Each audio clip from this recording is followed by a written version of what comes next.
Guys, వీడియోని ఫుల్గా చూసి నచ్చితే లైక్ చేసి మరిన్ని వీడియోస్ కోసం ఛానల్ని సబ్స్క్రైబ్ చేసుకోండి.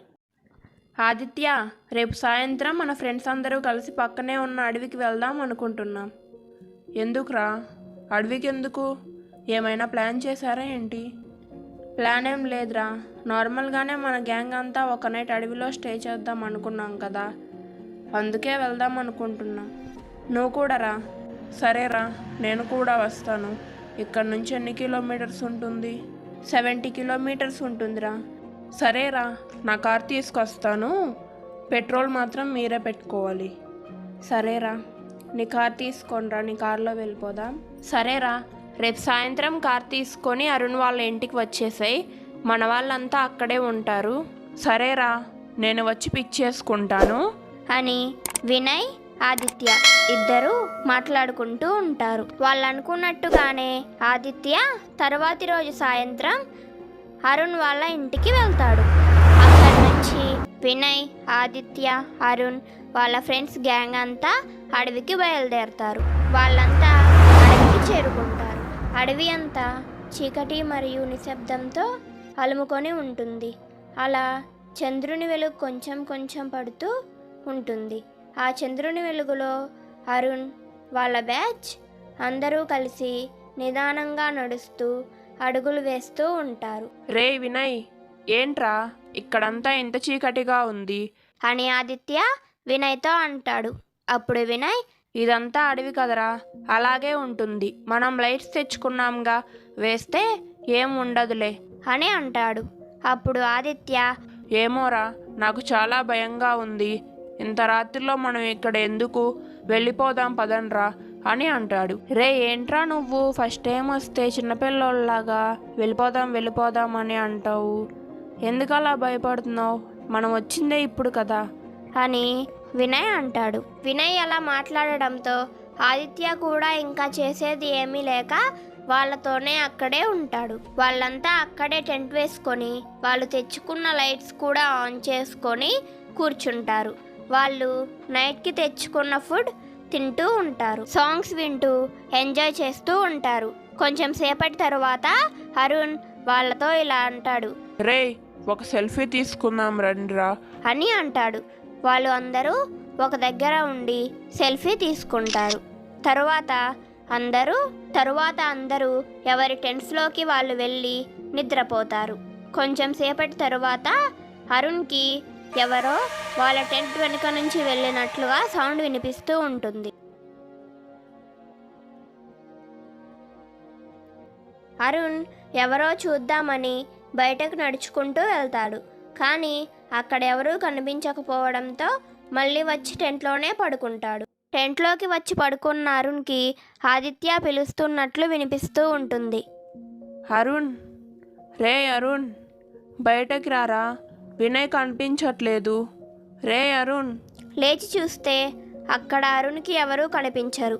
ఇది కూడా తన భ్రమే అనుకొని పడుకుందాం అనుకునే లోపు అరుణ్కి తన టెంట్ మీద ఏదో భయంకర ఆకారం యొక్క నీడ కనిపిస్తూ ఉంటుంది.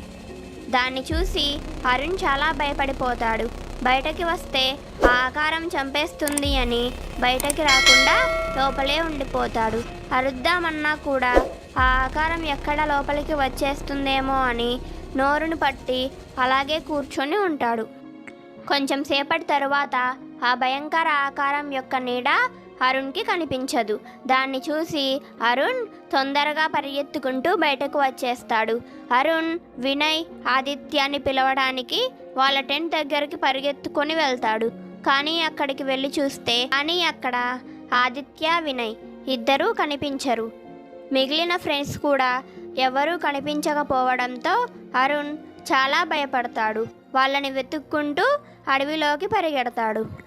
అరుణ్ పరిగెడుతూ ఉండగా అరుణ్ వెనకాల ఒక భయంకరమైన పెద్ద ఆకారం అరుణ్ వెంటే పడుతూ పరిగెడుతూ ఉంటుంది. ఆ ఆకారాన్ని చూసి భయపడిన అరుణ్ అక్కడి నుంచి పారిపోవాలి అని తొందరగా పరిగెడుతూ ఉంటాడు. ఆ ఆకారం ఒక్కసారిగా అరుణ్ మీదకి దూకి, నా ఫోటో ఎందుకు తీసావురా, నా ఫోటో ఎందుకు తీసావు, నా ఫోటో ఎందుకు తీసావు అని అరుస్తూ ఉంటుంది. అరుణ్ ఆ దయ్యం నుంచి తప్పించుకొని వెళ్తూ ఉండగా ఒక్కసారిగా ఆ దయ్యం అరుణ్ దగ్గరకు వచ్చి అరుణ్ మెడ కొరుకుతుంది. అరుణ్ నన్ను చంపొద్దు, నన్ను చంపొద్దు, నన్ను చంపొద్దు, నన్ను వదిలేయ్, నన్ను చంపొద్దు అని అరుస్తూ ఉంటాడు. నన్ను వదిలేయ్, నన్ను చంపొద్దు, నన్ను చంపొద్దు, నన్ను వదిలేయ్, నన్ను వదిలేయ్. ఆ అరుపులు విని ఆదిత్య, వినయ్ ఇంకా మిగిలిన ఫ్రెండ్స్ అంతా కూడా అరుణ్ టెంట్ దగ్గరికి వస్తారు. రే అరుణ్, ఎందుకురా అలా అరుస్తున్నావు? ఏమైందిరా అని ఆదిత్య అరుణ్ని అడుగుతాడు. అప్పుడు అరుణ్ జరిగిన విషయం అంతా వాళ్ళందరికీ చెప్తారు. కానీ వాళ్ళు దాన్ని నమ్మరు. అప్పుడు వినయ్ సరేరా, నువ్వు భయపడకు, నేను ఇక్కడ పడుకుంటాను అని చెప్పి ఆ రోజు అక్కడే పడుకుంటాడు. మిగిలిన వాళ్ళంతా ఎవరి టెంట్కి వాళ్ళు వెళ్ళిపోతారు. టెంట్లో నిద్రపోతూ ఉన్న అరుణ్, వినయ్ ఇద్దరికి ఒక ఆకారం కనిపించి, నా ఫోటో డిలీట్ చేయకుండా మీరు ఇక్కడి నుంచి బయటకి వెళ్ళలేరురా. అప్పటికే తెల్లవారిపోవడంతో వెలుతురుగా ఉండడంతో వాళ్ళిద్దరూ పరిగెత్తుకుంటూ ఆదిత్య రూమ్ దగ్గరికి వెళ్తారు. వెళ్ళి ఆదిత్యని లేపుతారు. మిగిలిన ఫ్రెండ్స్ అందరినీ కూడా తొందరగా ఇక్కడి నుంచి వెళ్ళిపోదాం, బయలుదేరండి అని చెప్తారు. వాళ్ళందరూ ఎందుకు, ఏమైందిరా, ఇంత సడన్గా ఏంటి అని అడుగుతారు. అప్పుడు వినయ్, రేయ్ ఆదిత్య, నిన్న అరుణ్ చెప్పింది నిజమేరా. ఒక దయ్యం ఒక భయంకర ఆకారంలో వచ్చి నా ఫోటో డిలీట్ చేయకపోతే మీరు ఇక్కడి నుంచి బయటకు వెళ్ళరు అని చెప్పిందిరా అని చెప్తాడు. మనం ఇక్కడే ఉంటే అది మనల్ని చంపేస్తుందిరా అని అంటాడు. వినయ్, ఆ దయ్యం చెప్పింది అన్నావు కదరా ఆ ఫోటో డిలీట్ చేయమని. ఆ ఫోటో డిలీట్ చేయకుండా మనం ఎక్కడికి వెళ్ళలేంరా. రే ఏంట్రా, నువ్వు కూడా పిచ్చోల్లాగా మాట్లాడతావు. మనం ఎప్పుడు ఆ దయ్యాన్ని ఫోటో తీసాం? రేయ్, నిన్న మనం దిగిన ఫొటోస్లో ఏదో ఒక ఫోటోలో ఆ దయ్యం ఒక్క నీడైన ఆకారమైన పడి ఉంటుంది. అందుకే ఆ దయ్యం అరుణ్ వెనకాల పడుతుంది. ఆ ఫొటోస్ మనం తీసింది అరుణ్ ఫోన్లోనే కాబట్టి. రేయ్, ఒకసారి చూడరా, ఉంటాయి నీ ఫోన్లోనే ఆ ఫొటోస్ అని ఆదిత్య వాళ్ళతో అంటాడు. రేయ్, నువ్వు పిచ్చోల్లాగా మాట్లాడకు. ఆ దయ్యం ఏంటి మన ఫొటోస్లో ఉండడం ఏంటి? మరీ పిచ్చి పట్టిందా ఏంటి నీకు? రేయ్, పిచ్చి కాదురా, నాకు ముందే తెలుసు ఈ విషయం. ఒకసారి మా అన్న వాళ్ళు వాళ్ళ గ్రూప్తో వచ్చినప్పుడు ఒకసారి వాళ్ళకు కూడా ఇలాగే జరిగింది.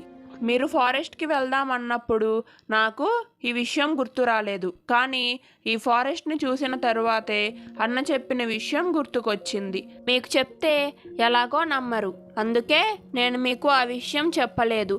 నిన్న రాత్రి అలా జరిగినప్పుడు కూడా చెప్దామనుకున్నాను, కానీ ఆ సమయంలో చెప్తే మీరు భయపడతారు అని చెప్పలేదు అని అంటాడు. సరేరా, ఒకసారి నీ ఫోన్ ఇవ్వు, నిన్న నైట్ దిగిన ఫొటోస్ అన్నీ డిలీట్ చేస్తాను అని ఆదిత్య అరుణ్ దగ్గర ఫోన్ తీసుకొని ఆ రోజు రాత్రి దిగిన పిక్స్ అన్నీ డిలీట్ చేసేస్తాడు. తరువాత వాళ్ళు అక్కడి నుంచి వెళ్ళిపోతారు. తరువాత వాళ్ళకి అటువంటి సంఘటనలు ఏమీ ఎదురవ్వవు.